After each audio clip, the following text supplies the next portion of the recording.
Welcome to episode 2 of I Didn't Know That, No Prob-Llama. We're chatting with Tani Lowry today of Lowry's Little Flock Farm about how she and her family turned selling socks on the porch into a full farm experience with a shop, bakery, classes, and events. Let's dive in. Welcome to I Didn't Know That with me, Ashley Warden, and today we're here at Lowry's Little Flock Farm with Tani Lowry. Hi, Tani. Hi. Thanks for joining me. Yes, I'm so glad you guys are here. Yeah, Thank you. We love this place. Oh, good. So tell us what you do here. We have rentals, we have our chapel in the back. But up here in the front of the farm, we have our small little rental shop where we started, actually. We used to have our baked goods there and our socks, and we built this building because we outgrew that, thankfully, and now we have our bakery right here with a kitchen in the back. We do cooking classes here. We sell our product, our alpaca products, and then we have events during the summer. Right, now I was looking for yarn. Yeah. Do you sell yarn? We do sell yarn. So we shear our alpacas and our llamas, and then we send all of that to the wool mill, and then we get our yarn made. And then we take these cones and then we send them off to our knitters, hats, mittens, socks, and then they send it back to us in the way of our socks. So all these wool items that you see here are made from wool from your alpacas? Not all of it, Oh, no. okay. We can't meet the supply and demand anymore. Now we just consider ourselves an alpaca provider. Okay. So this is a place, if you love alpaca, we have it for you. But what's fun about it is that also our stuff is mixed in. Oh my gosh, it's soft and squishy. Oh, that's beautiful. Yeah. I'm a crocheter, so I would love to work with natural stuff cool. like this. Yeah. That's really cool. Yeah, thank you. Explain to me the difference between a llama and an alpaca. We have both here, and the first thing you want to look at is the ears. So a llama's ears are tall and curved and shaped in like a banana. Okay. And then an alpaca's ears are like a leaf, just squatty and put on the top of their head. Okay. And then the other thing is that alpaca is by rule usually half the size of a llama. Okay. You have to think of them like cousins. Like when we say the word dog, that means many breeds, like a Chihuahua and a Great Dane. Okay. They're both dogs, but totally different. Okay. And so you just have to think of it like that. Okay. Yeah, but the first thing is always look at the ears. Okay. So llama's banana ears and Yes. alpaca leaf ears. Yes. Okay. Uh-huh. You can test me outside and I'll see if I can guess. Yeah. Okay. Yeah. Uh-huh. Okay. Love to. Well, do you want to take us on a little property Sure. tour and I would love show us to. what you do? Yes. Okay. Yes, let's do it.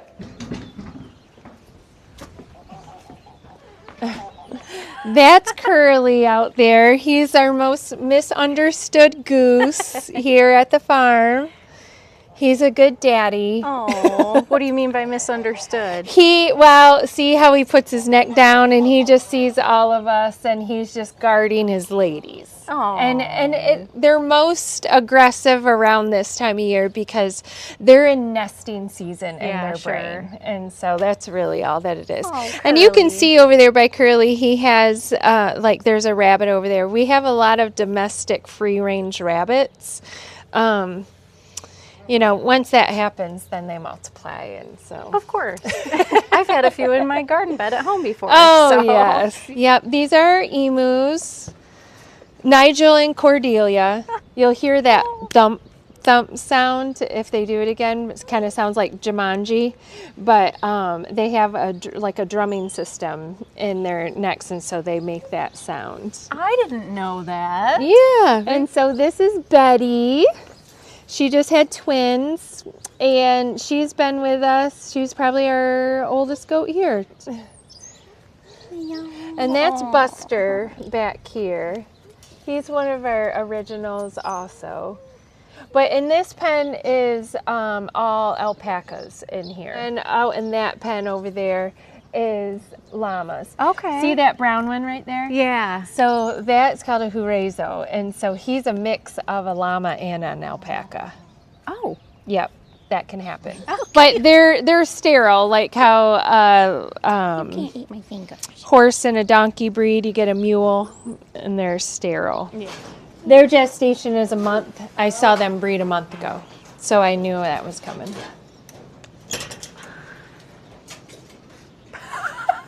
So she's pulling fur, so she's gonna have a baby. That's how you know, or Yeah. she's kind of making a nest. Yeah, what's neat about it is they reach down and they pull fur from their tummy.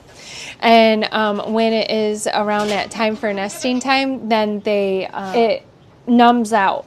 So they can't feel the pain of the fur being pulled. Over here is where it originally started. So this little shop right here didn't look like this at all.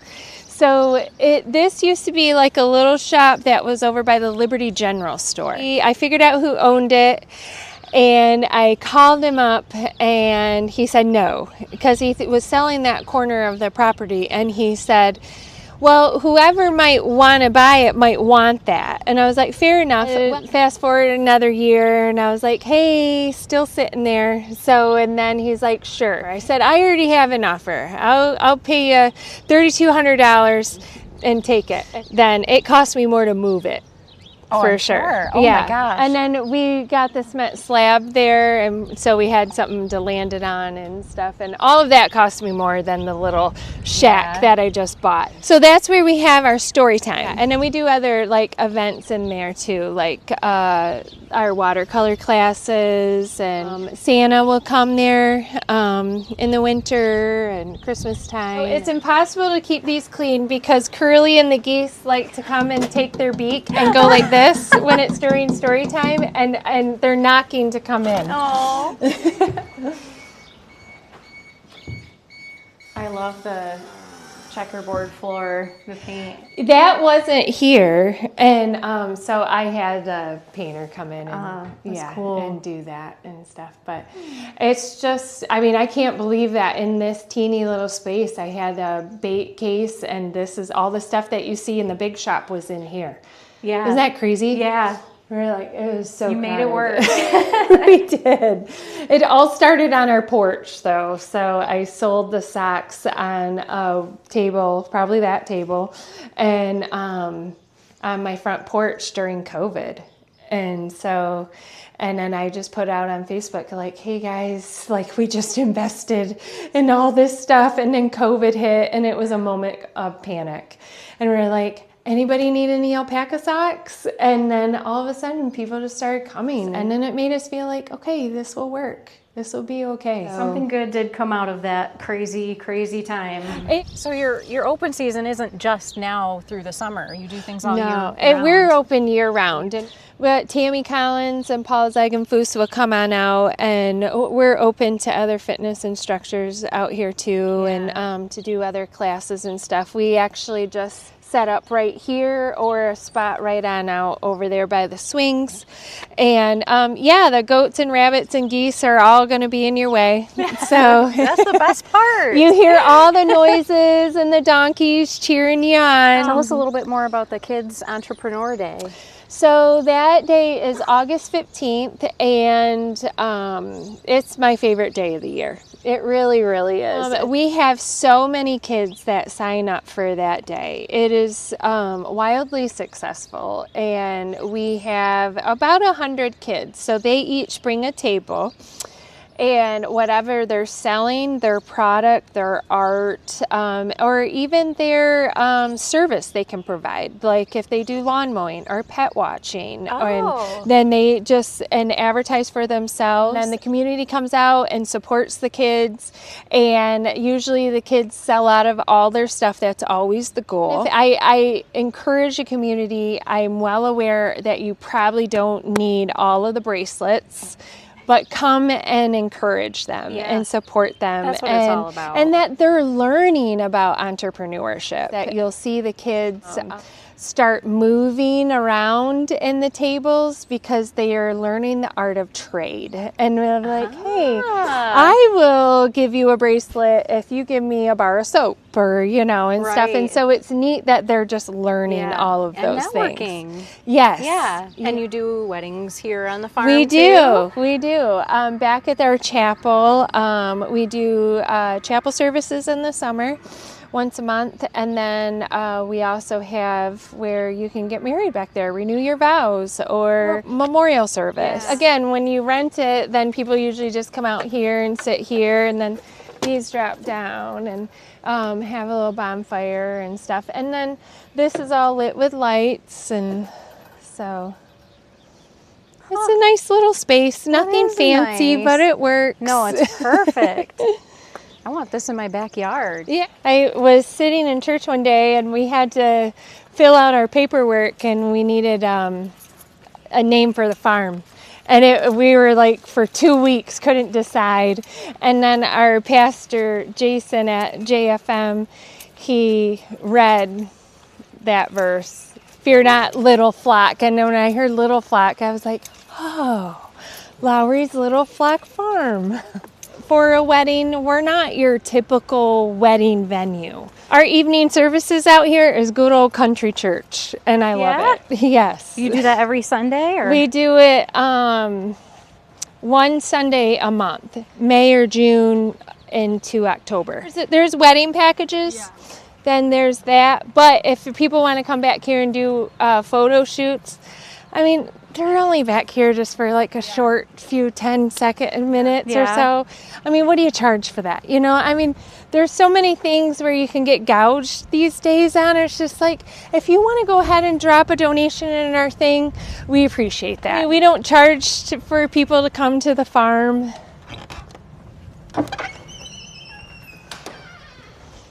Oh, smell the pine. Yeah.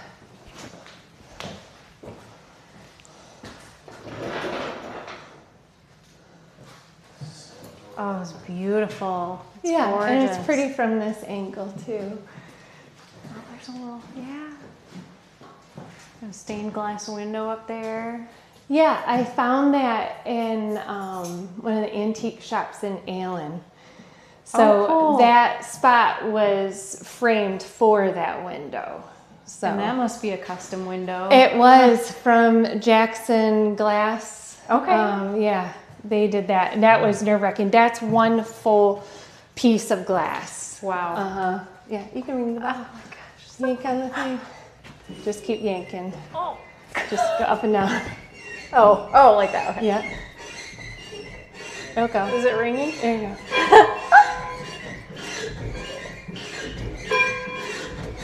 There we go. There you go. That's fun. Yeah. But it's a pretty shot from the back. Yeah. You can see the cross good, so.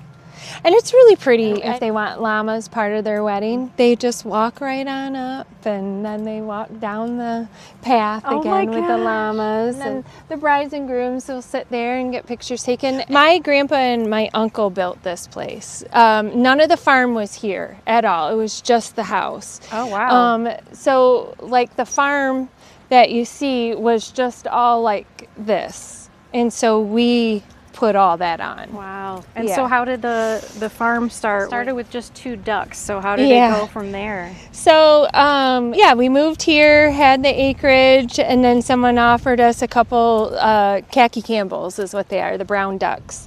And so we're like, sure. And then right where the main pasture is was just all full of poison ivy. And so my husband put up a fence, and then we put in a couple goats. And then it's just like with a fence, then everyone who's like moving or can't have their animals anymore know you have a fence, and they're like, hey, can you take? And so it started this collection of animals. Oh, goats can eat poison ivy? Oh yeah, goats eat tin cans. They eat anything. My older son, Max, he kept saying, hey, let's get a couple alpacas. Well, and then we had the opportunity to get a couple, and so we did. For health reasons and stuff, you have to shear them in the spring to keep them healthy, and so we started this collection of all this alpaca fiber. We were getting more alpacas at that time because then we loved them so much, and then we just in the garage had this buildup of bags of alpaca wool, and so we one day decided to take it to the wool mill. We're totally ignorant. I didn't even know wool mills existed. Yeah. And so we dropped it off up in Frankenmuth, and we were like, all right, we're going to go get our chicken dinner, and then we'll come back and get our wool. And then they looked at us like we're crazy and said, you're not getting this back for well over a year. Oh, my goodness. And we had no clue that it was like that at all. And we were like, okay. And so, sure enough, they called us in a year and said, hey, that it's ready. And another thing we were completely ignorant about is exactly how much that it would cost. It was thousands of dollars. Oh, wow. And so we were like, what did we do? So our hand was kind of forced into keep getting it into a product that would broaden the market of people. Yeah. Like you can have raw wool. You got one or two people that might be interested in that. But when you get it into a sock, a hat, a mitten, then it's like, all right, we open it up to more people. Right. But to get it to that product, it costs more each time. When we went and picked it up, the lady at the counter was like, you don't realize what you have. This is alpaca. It's a luxury fiber. And so she just encouraged us and gave us a list of knitters and where to hand in the yarn that can make it into what we need. That process took like another, 5 months to get it. So it was a process. Yeah. So what we're selling is always the previous year's shearing. The cost of it is because it is a luxury item and how much it cost us. I have been a caterer for over 20 years and it was getting definitely to a point where I was not enjoying it anymore. Right. I got to the point I'm like, everybody wants something for $7.95 a person and I'm like, you can't even go to McDonald's for that price anymore. Especially now. Yes. But I feel like that's what God blessed me with is food service and feed the people. And I really enjoy that. I enjoy making something super yummy and seeing someone take it and eat it. And we're like, this is so good. And so I was like, how do I still do this but find the joy in it again? Well, COVID hit. And so I had graduations booked and weddings and I lost those jobs because of that. But I wasn't ready, even though I was feeling that way, I wasn't ready to be done. Yeah. And I certainly didn't plan ahead for COVID. Who did, And so then I was like, all right, how am I going to supplement that loss of income? And so I put on Facebook, I will offer these sweet treat boxes and I listed what was going to be in them. You can't substitute anything out. Right. You just want it, $25. I'll be and then I will be out at the end of my driveway at a table. And so sure enough, the first Saturday that I did it, I had a stack of boxes, not sure who's coming. And a line of cars came by. They rolled down their window just enough what they had to, handed me the $25. I handed them the box.